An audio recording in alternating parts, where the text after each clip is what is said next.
I think when we were doing our pre-conversation and we were talking about some of the challenges that you're specifically thinking to address here, which is, if you don't look like the prototype of what the talent is that an organization is looking for, if I don't check all the boxes, if I don't interview exactly the right way they want, how come people aren't looking for diversity?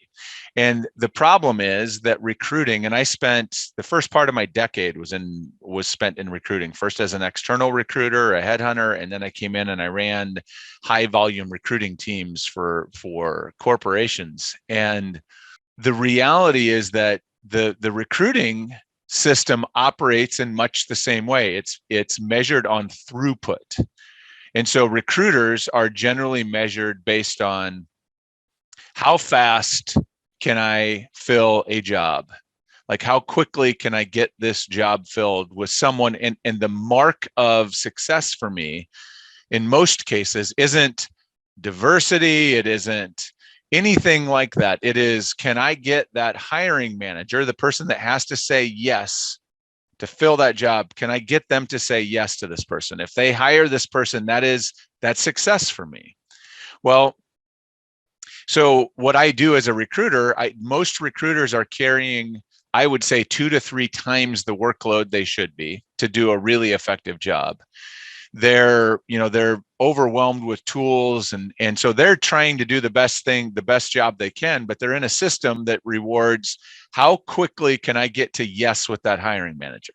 And so what I'm going to do is I'm going to try to figure out what is the easiest path to yes.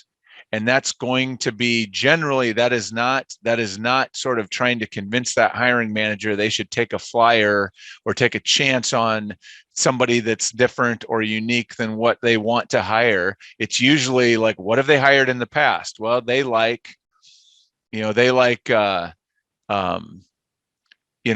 white 25-year-old young men who graduated from four-year colleges in the East Coast. And so I'm going to go find people that look like that, because I know this manager is going to look at that and be like, yep, done, hired.